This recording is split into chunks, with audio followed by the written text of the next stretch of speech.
Va un vídeo gordo. Este vídeo va a ser más largo de lo habitual porque es un vídeo sobre un tema que tiene muchísima miga. El tema de por qué algunas drogas son legales y otras son ilegales, ventajas y desventajas de esto y demás. Es un tema del que he hablado ya en unos cuantos vídeos, pero creo que no se veía la perspectiva completa sin un vídeo entero centrado en esto. Así que vamos a ello. Como es un vídeo que da para muchísimo, voy a intentar explicar primero cómo se han ido ilegalizando las drogas, luego las tendencias actuales y luego ver un poco el debate de legalización versus ilegalización y las principales posturas a considerar. Y aclarado esto, pues empecemos con la historia. Y bien, Escotado, aunque no coincido con él en unas cuantas cosas, creo que narraba esto muy bien. Él hablaba de que a lo largo de la historia ha habido dos grandes oleadas de ilegalización de drogas. La primera fue por motivos religiosos y tuvo lugar en la Edad Media. El cristianismo prohibió y persiguió esencialmente todas las drogas menos el alcohol, por considerar que eran cosas diabólicas y tal y cual. El Islam dejó más sustancias sin prohibir, pero en cambio sí que prohibió el alcohol. Esta oleada tuvo muchos tiras y aflojas. Pues por ejemplo, el tabaco se persiguió brevemente por considerar que echar humo por la boca era un acto diabólico, pero luego se dejó de perseguir y se pasó de moda esa idea y sí se extendió el tabaco sin pegas por el mundo cristiano. Las prohibiciones religiosas, con alguna excepción, como la prohibición islámica del alcohol, fueron remitiendo con el paso de los siglos, y hacia mediados finales del siglo XIX se llegó a un punto en el que básicamente las drogas ya no estaban prohibidas. Ya os digo, hubo muchos tiras y aflojas y muchas cosas a considerar, algunas un poco curiosas y que desde nuestra perspectiva actual pues son chocantes, como el hecho de que el café en Rusia estuvo prohibido hasta el siglo XIX con penas bastante severas. Pero vamos, que en general llegamos a finales del siglo XIX con un panorama en el que las drogas vienen a ser legales, incluidas las que se han sintetizado o aislado recientemente, como la cocaína o la heroína, que se pueden comprar sin ninguna pega en cualquier farmacia.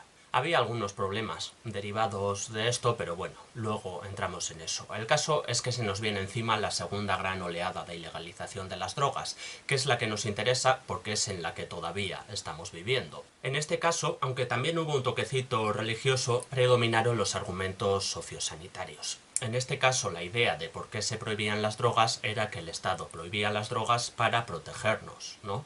A ver si vas a andar por ahí metiéndote sustancias en tu cuerpo por decisión propia, como si tu cuerpo te perteneciera a ti o algo. Droga mala. Esta segunda oleada surge en Estados Unidos y se extiende a todo el mundo. Y tenemos que ver con detalle cómo surge porque son las características sociopolíticas de Estados Unidos las que van a determinar qué drogas se prohíben y qué drogas se permiten.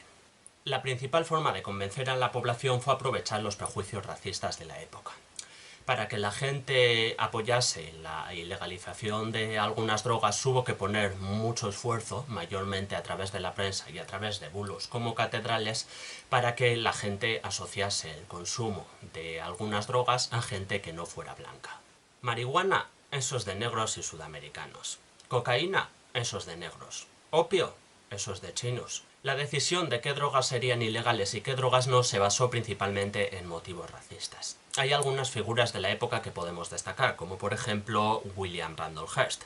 Mismamente, en los periódicos de este magnate de la prensa solían salir muchas noticias sobre gente negra que fuma marihuana y se pone a asesinar a gente blanca al azar por estar bajo los efectos de la marihuana, ese tipo de cosas. Bueno, esto en el vídeo de la historia de cannabis ya lo conté un poquito y también hablé del director de la Oficina Federal de Narcóticos, Harry J. Anslinger, al que se atribuye una cita que es bastante ilustrativa, aunque igual me precipité un poco en atribuírsela.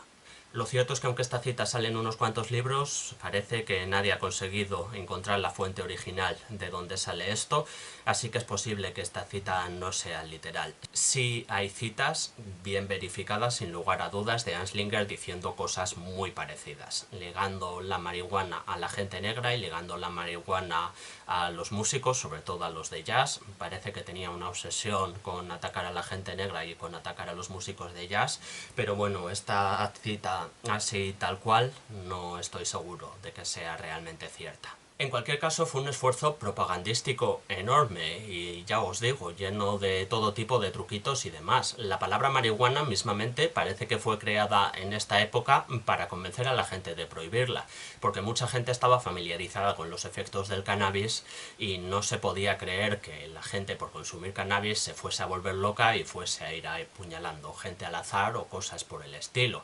Entonces hubo que crear la palabra marihuana para tratar de convencer a la gente de que eso era una sustancia distinta al cannabis de toda la vida. Ese tipo de cosas. Requirió de mucha propaganda convencer a la gente de que la frontera entre qué drogas se permitían y qué drogas se prohibían se había trazado por razones químicas o por razones sanitarias y no por razones puramente sociológicas y racistas. Vamos, por poner otro ejemplo, también se crearon los términos droga blanda y droga dura que no tenían ningún sentido, ¿no? En realidad droga blanda era solo una forma de referirse a las drogas que querían permitir y droga dura era una forma de referirse a las drogas que querían prohibir. No había ninguna diferencia en su farmacología o en sus efectos que justificase eso. Luego algunos profesionales intentaron crearla.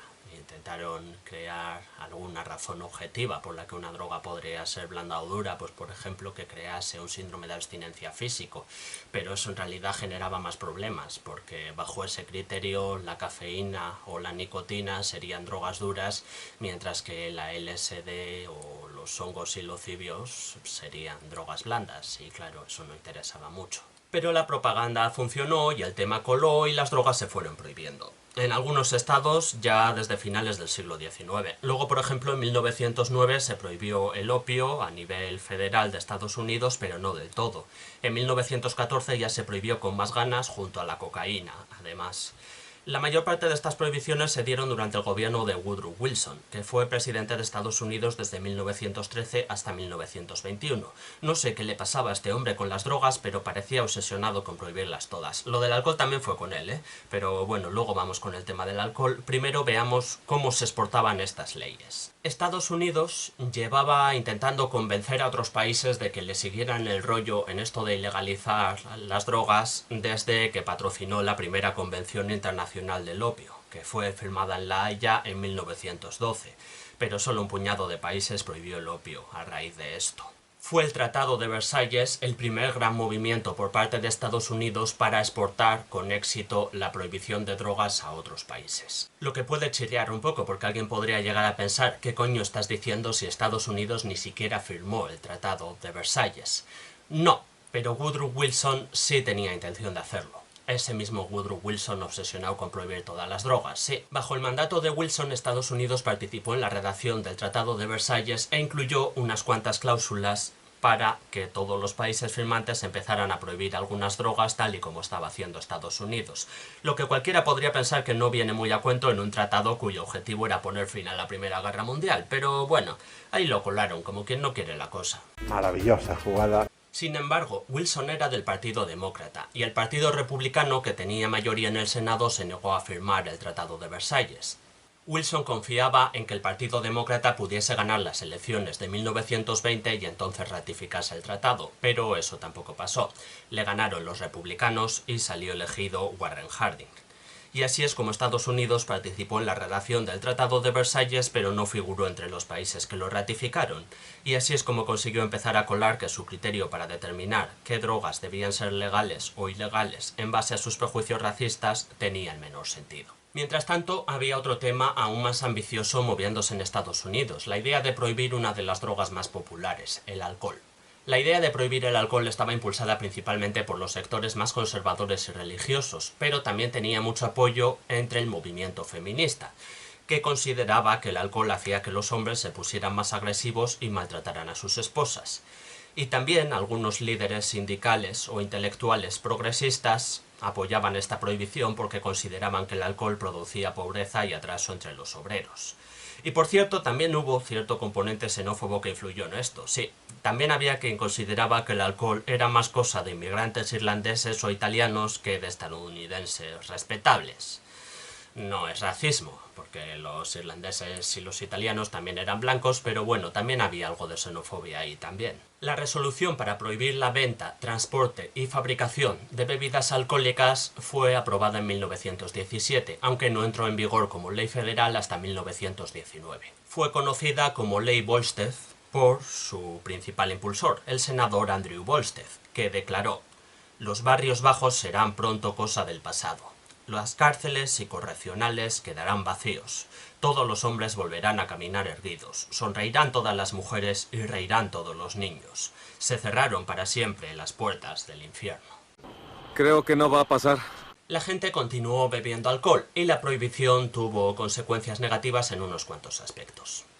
Por ejemplo, la fabricación ilegal de alcohol, que claro, ya no estaba sometida a ningún tipo de control sanitario, pues a veces no daba como resultado alcohol etílico, etanol, sino alcohol metílico, metanol, que en dosis no muy altas puede producir ceguera, parálisis y muerte. No sabemos cuánta gente murió o quedó permanentemente ciega o paralítica como consecuencia de un metanol que no habrían bebido, de no ser por la ley Volstead, de no ser por la ley seca, pero se calculan entre miles y decenas de miles de personas.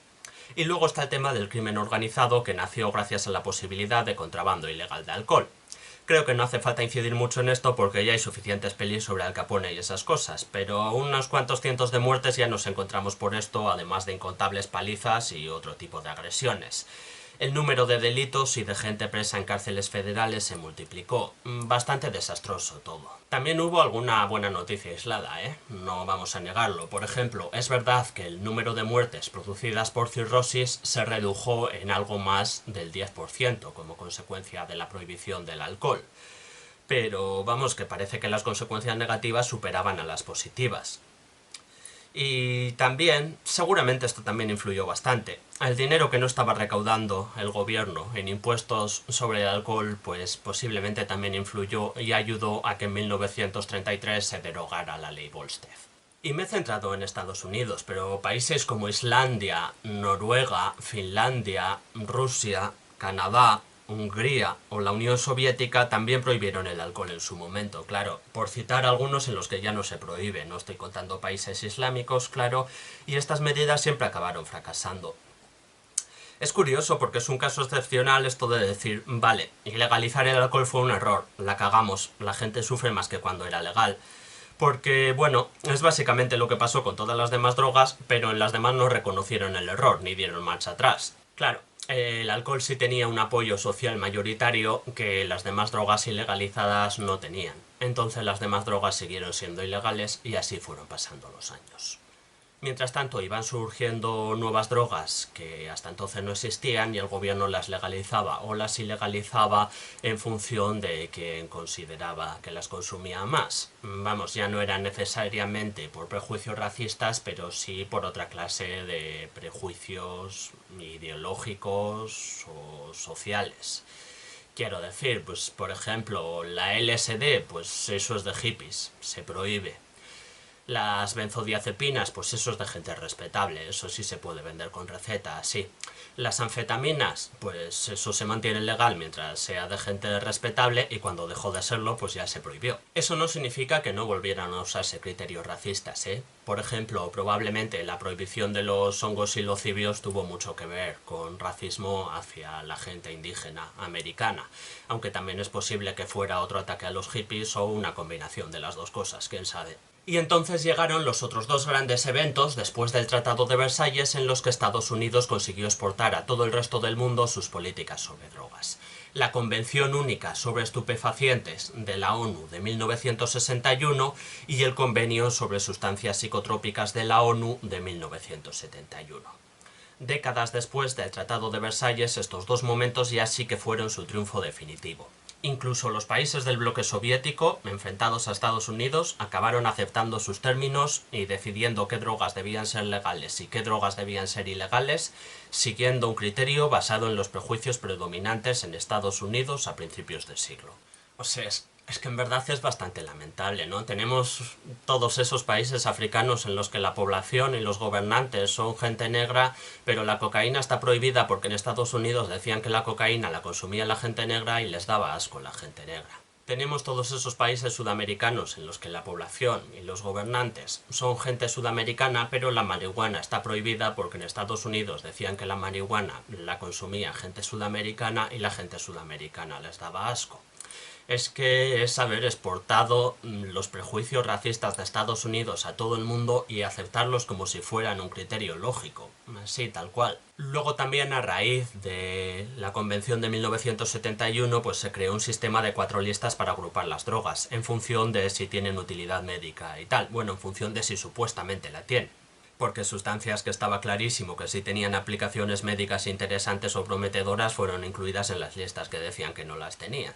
Pero bueno, este año, 1971, fue bastante relevante para el tema del que estamos hablando, sí, porque aparte de esta convención, también se usó por primera vez el término guerra contra las drogas. Ese término fue usado por primera vez por el presidente Nixon en 1971.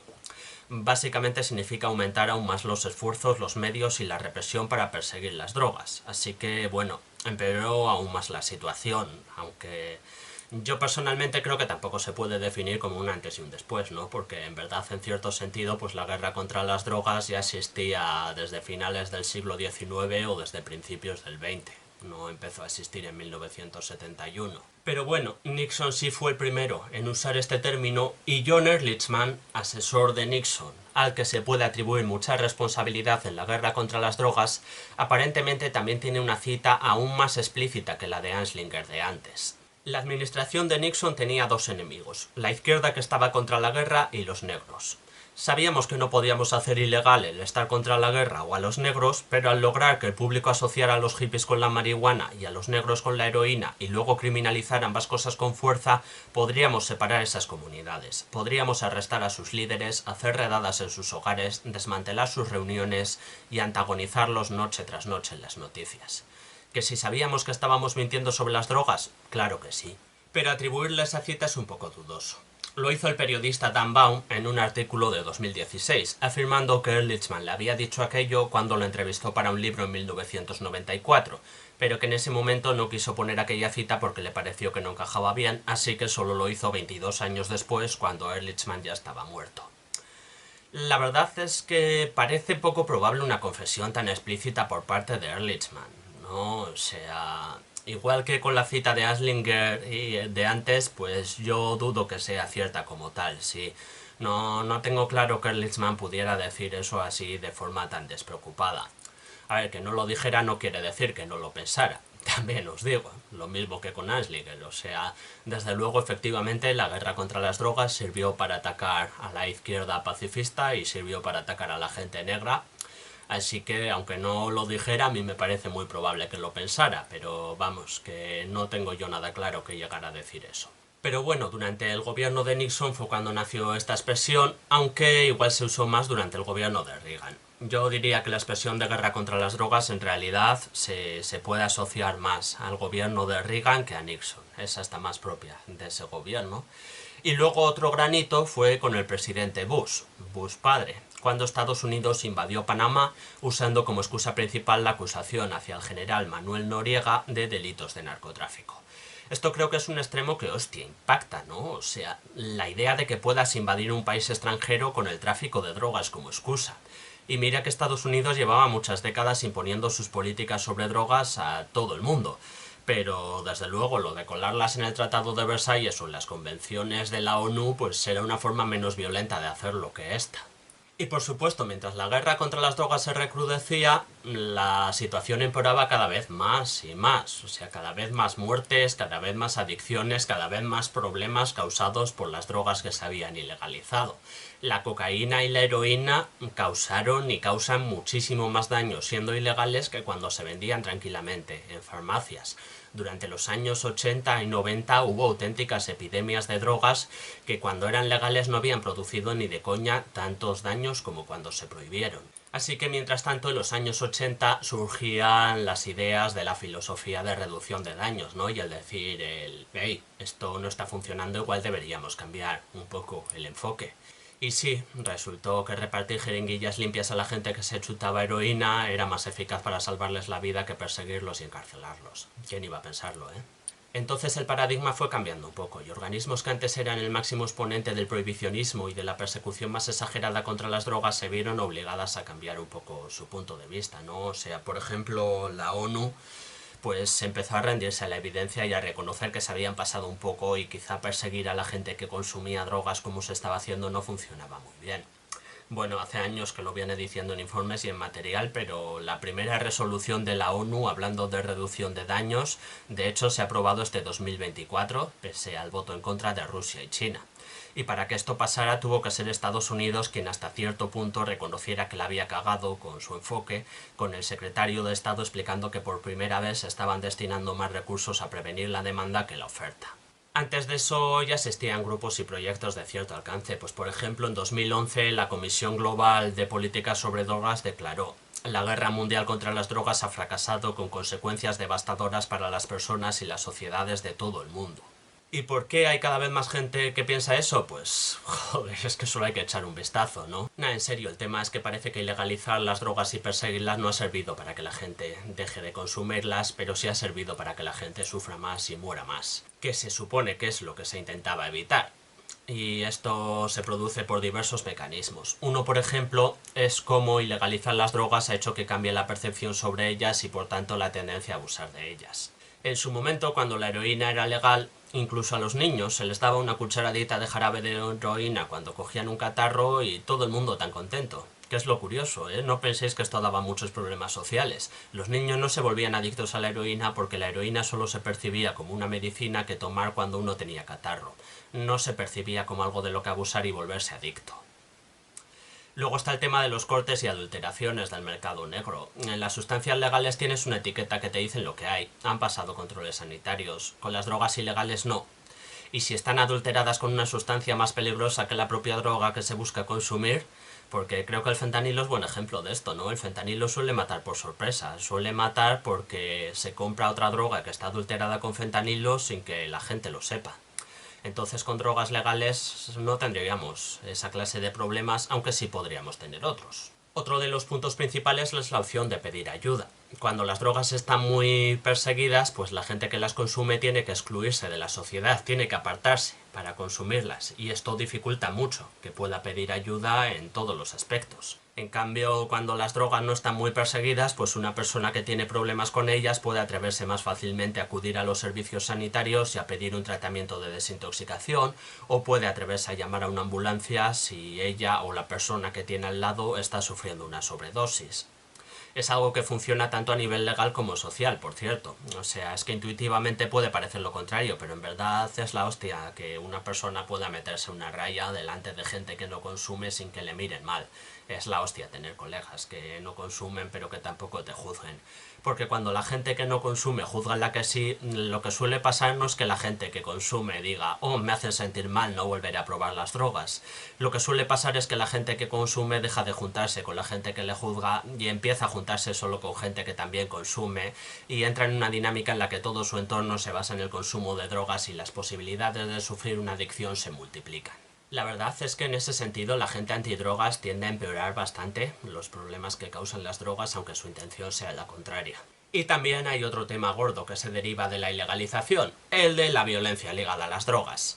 Puesto que comerciar con drogas ya es un delito, la gente que hace esto pues es más proclive a cometer otros para defender sus negocios. En total, si ya están cometiendo uno, ¿qué más da, no? Y con esto no quiero generalizar, porque es evidente que por suerte hay muchísimas excepciones. Probablemente vuestro camello de confianza, como la mayoría de camellos del mundo, está dispuesto a cometer el delito de vender drogas, pero no está dispuesto, por ejemplo, a asesinar a alguien, porque no es un asesino. Pero hay otros que sí. Y por eso la persecución a las drogas lleva a unos niveles de violencia en su mundo que no se producen en el comercio legal. Tú no ves a los comerciantes de plátanos o de zapatos matándose entre sí, y diréis: bueno, es que son cosas completamente distintas, no me puedes comparar los plátanos o los zapatos con unas drogas. Vale, pues entonces pongo el ejemplo de las drogas legales. Tú no ves a los empleados de Valentine's metidos en un tiroteo con los de JB. No ves a los empleados de Barceló cortando las cabezas de los empleados de Negrita. No ves a los empleados de Beefeater torturando a los empleados de Larios para enviarles el mensaje de que se vayan de su territorio. Bueno, quizás se vea aún más claro si recordamos que durante la ley seca sí pasaba, y entonces sí había gángsters matándose entre sí y matando a quien pillaban por el camino para hacerse con el control del mercado del alcohol. En cambio, cuando el alcohol es un negocio legal, pues eso ya no pasa. Pero claro, cuando las drogas sí son ilegales, pues sí se ve a cárteles de la droga haciendo todo eso porque es un negocio ilegal. Toda la violencia resultante del narcotráfico es consecuencia de la persecución legal a las drogas. Y bueno, en medio de esta tendencia a empezar a considerar que perseguir demasiado las drogas es contraproducente, pues sí hay algunos países que empiezan a cambiar un poco sus políticas.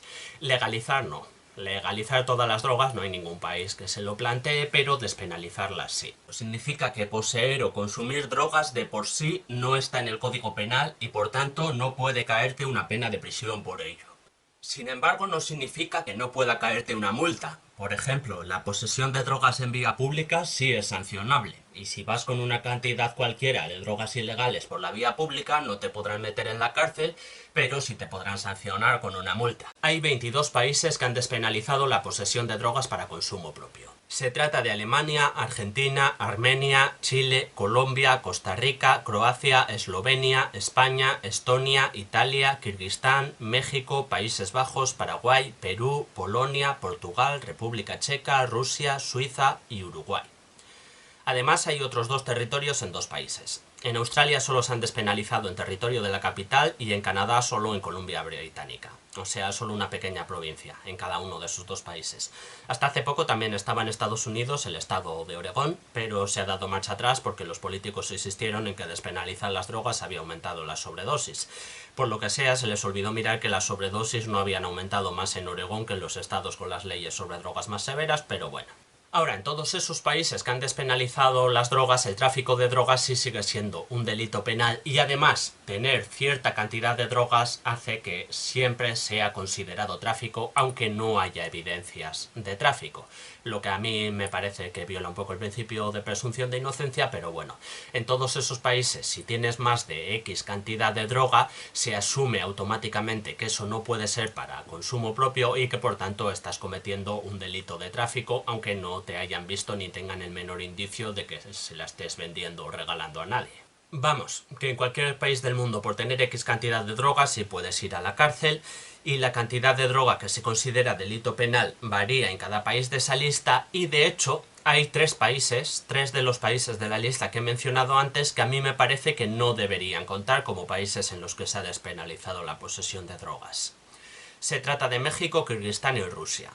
Yo creo que en esos países ni siquiera deberíamos considerar que las drogas para consumo propio estén despenalizadas, porque la cantidad que se considera delito es tan ridículamente baja que la posibilidad de tener drogas para consumo propio que sean consideradas efectivamente para consumo propio pues casi no existe. Por ejemplo, en México la cantidad de MDMA que se puede tener sin ser delito es 0,04 gramos y de heroína 0,05 gramos. O sea, si tú estás en México y pillas medio gramo de MDMA para esa noche, pues llevas encima 12 veces la cantidad necesaria para que sea delito. Así que no puedes llevar MDMA encima sin que sea delito. Por supuesto, la mayor parte de países de esa lista, de países que han despenalizado las drogas para consumo propio, están entre los países en los que menos gente muere por drogas del mundo. Hay alguna excepción. Por ejemplo, en Estonia sí muere muchísima gente, a pesar de haberse despenalizado las drogas. Y también hay alguna excepción en sentido contrario. Por ejemplo, en Japón muere muy poca gente, a pesar de que no se han despenalizado las drogas. Pues es verdad que Japón es un país curioso en muchos aspectos. Es que de todas formas no es el único factor que influye, en absoluto, claro, y no creo que nadie lo considere así. O sea, si despenalizas las drogas pero tienes una sanidad de mierda, no inviertes en recursos sanitarios y además buena parte de la población vive en la pobreza y no tiene recursos, pues seguramente va a morir muchísima gente como consecuencia del consumo de drogas por muy despenalizadas que estén. Pero vamos, yo creo que por norma general sí se ven diferencia. Por ejemplo, mirad entre los países de Europa Occidental, para comparar que tengan condiciones económicas y demás más o menos parecidas. Pues esto es la tasa de muerte por consumo de drogas en estos países y he marcado en verde los que tienen despenalizada la posesión de drogas y parece evidente que en esos países va mejor la cosa y que despenalizar las drogas es buena idea, ¿no? A ver, que luego cualquiera puede sacar las teorías que quiera. Igual alguien dice, mira, es que cuando hace frío la gente muere más por consumo de drogas y por eso en los países bañados por el Mediterráneo muere menos gente. Mira, fíjate que en Grecia no les va tan mal, a pesar de no haber despenalizado las drogas. Pues bueno, es una opción. Claro que en Países Bajos y Suiza hace un frío que pela y están entre los países en los que menos gente muere, así que yo creo que la idea de que en los países que despenalizan las drogas muere menos gente es mucho más correcta que la idea de que en los países más cálidos muere menos gente. Sin más, lo que quiero decir es que todo el mundo tiene derecho a considerar que estos datos no demuestran que despenalizando las drogas muera menos gente y a formular otras hipótesis que puedan explicar estos datos. Pero a mí, desde luego, me parece que sí es una evidencia bastante sólida. Puede haber quien piense que no. Aún así, seguimos inmersos en la guerra contra las drogas y se siguen llevando a cabo prácticas totalmente contraproducentes y manteniendo ideas totalmente ilógicas. Buena parte de la lógica de la guerra contra las drogas es absolutamente absurda e insostenible. Y es que el mercado de las drogas tiene sus particularidades. Por ejemplo, ¿qué es un mercado? Eso significa que cuando detienes a un traficante, en un aspecto económico mejoras a los demás. Si solo estás reduciendo la oferta pero no la demanda, al detener a un traficante los demás salen beneficiados porque les quitas la competencia. Claro, esto es una particularidad que no tienen la mayor parte de los delitos, por norma general, ¿no? O sea, si tú detienes a un violador no estás beneficiando a otros violadores. Si detienes a un ladrón no estás beneficiando a otros ladrones. Pero siempre que detienes a un traficante sí beneficias a los demás. Por eso quizá es por lo que este esfuerzo tiene que ser compensado precisamente negando esto con las mentiras, exageraciones y manipulaciones más absurdas. Por ejemplo, ¿os habéis dado cuenta de que muchas noticias tienden a hablar del narcotráfico, como si solo fuera uno? Duro golpe al narcotráfico. Lo vemos constantemente en titulares, pero no lo es. Precisamente no se le puede dar golpes al narcotráfico en general porque cuando detienes a un traficante beneficias a los demás. Y para compensar esto es por lo que hay que retorcer el lenguaje para que parezca que sí. Cuando detienen a un violador no dicen en las noticias duro golpe a la violación, como si solo hubiera una. Cuando detienen a un ladrón no dicen duro golpe al robo, como si solo hubiera uno. Pero cuando detienen a un traficante sí dicen duro golpe al narcotráfico cuando precisamente es el delito en el que menos sentido tendría decir eso. ¿Coincidencia? ¡No lo creo! Lo mismo pasa con el curioso hecho de que haya gobiernos presumiendo de incautar mucha droga cada año.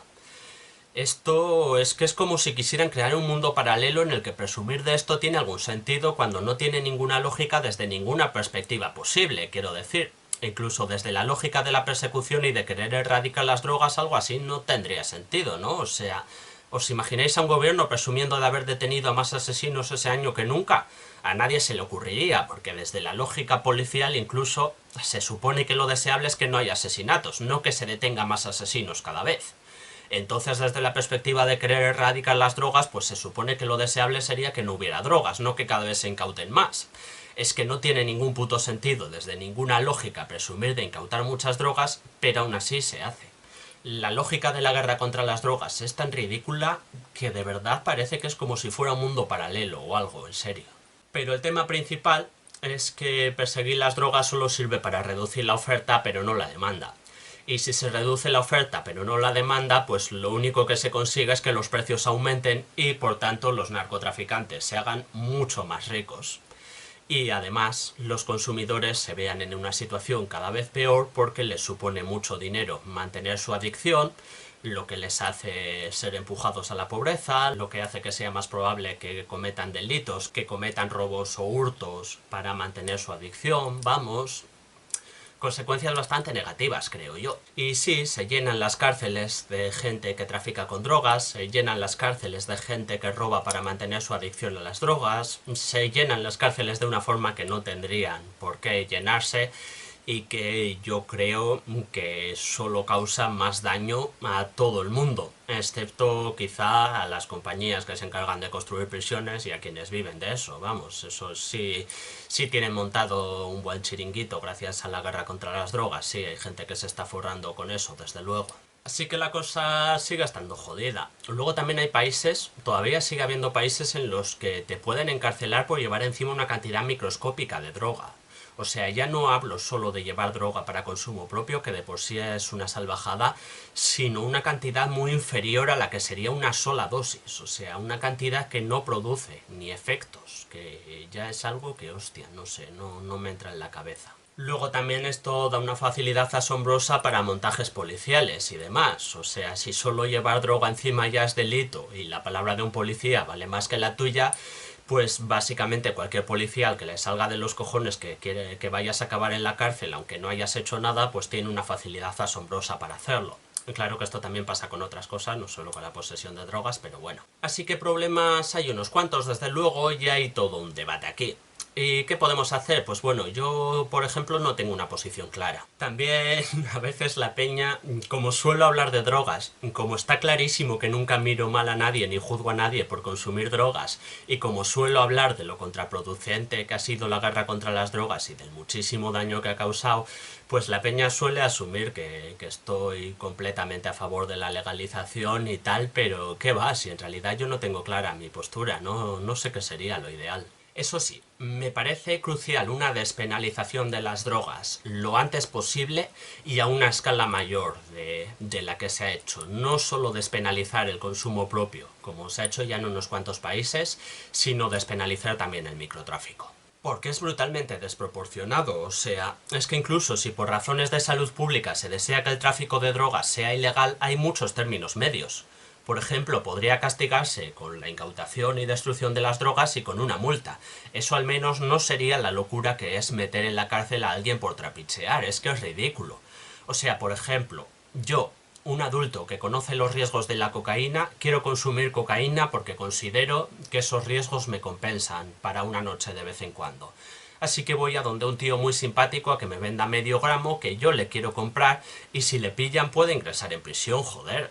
¿De verdad está haciendo algo tan grave? ¿Venderme medio gramo a mí que quiero comprarlo conociendo los riesgos? O sea, ¿no es brutalmente desproporcionado? Ya te digo, es que no puedo entender que alguien defienda eso. Puedo entender que alguien defienda la ilegalidad de las drogas por razones de salud pública y que por tanto defienda que la policía evite ese intercambio, destruya las drogas y nos multe. Pero que lo consideren lo bastante grave como para mandar a alguien a prisión y que sea así en todo el mundo, no me entra en la cabeza, la verdad. Así que lo de despenalizar el microtráfico para mí es importantísimo y se tendría que hacer cuanto antes. Pero legalizar las drogas del todo, pues no sé qué decir. O sea, parece evidente que ilegalizar las drogas ha tenido muchas más consecuencias negativas que positivas y ha sido una pésima idea, y yo creo que cualquier persona que estudie la historia de las drogas va a coincidir en esto. Pero de verdad, si se diera marcha atrás ahora, ¿se podría revertir la situación y volver a como estábamos antes? Pues es que eso no lo tengo tan claro. Vuelvo al ejemplo de la heroína.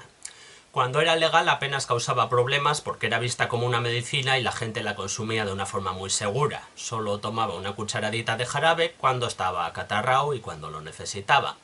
Pero cuando se ilegalizó se empezó a percibir como una droga de abuso y eso hizo que se consumiera de forma muy poco segura, produciendo muchísimo sufrimiento y muchísimas muertes. Si ahora se legalizara, ¿volvería a ser percibida como una medicina y volvería a consumirse de forma segura? ¿O ya es demasiado tarde? ¿Seguiría siendo percibida como una droga de abuso? ¿La gente seguiría consumiéndola de forma muy poco segura, produciendo muchísimo sufrimiento y muchísimas muertes, y todavía más que ahora porque si se legalizara sería más accesible? Pues hostia, es una duda que creo que conviene plantearse. Que bueno, luego hay todo un debate en si la legalización de la droga la haría más accesible y puede que no sea así necesariamente, o incluso puede que en algunos casos y en algunos grupos de población sea más bien al revés. Por ejemplo, cuando yo era adolescente para nosotros era más fácil conseguir cannabis que conseguir alcohol, a pesar de que el cannabis era ilegal y el alcohol no, y quizá precisamente porque el cannabis era ilegal y el alcohol no. Porque si queríamos comprar una botella de vodka en un supermercado, pues no teníamos muchos recursos, por no decir prácticamente ninguno. El hermano mayor de algún colega sí quería hacernos el favor, pero es que muy a menudo no quería hacernos el favor. Muy a menudo nos decía, oye, os podéis ir a la mierda, me da pereza ir hasta el supermercado y compraros una botella de vodka, no voy a hacerlo. Pero en cambio el cannabis sí era muy fácil de conseguir, porque a gente que todavía no había cumplido los 18 sí conocíamos a mucha, y sí había muchos camellos de menos de 18 años que precisamente porque la marihuana era ilegal trapicheaban con marihuana y entonces era facilísimo conseguirla. Entonces era más fácil para nosotros conseguir una droga ilegal que una legal, en parte precisamente porque era ilegal, ¿no? O sea, también influiría muchos otros factores, como que la marihuana pues es más fácil de transportar encima, ¿no? Puedes llevar más dosis de marihuana encima que dosis de alcohol. Es más fácil esconder una chivata con 5 gramos, incluso, que 5 gramos dan para muchísimo, pues abulta mucho menos que una botella de vodka. Pero eso, en cierta medida, era más fácil para nosotros conseguir una droga ilegal que una legal, precisamente por el estatus ilegal de esa droga. Entonces, pues hay que plantearse esto. Igual para algunos grupos de la población legalizar una droga no significaría necesariamente que fuera más accesible.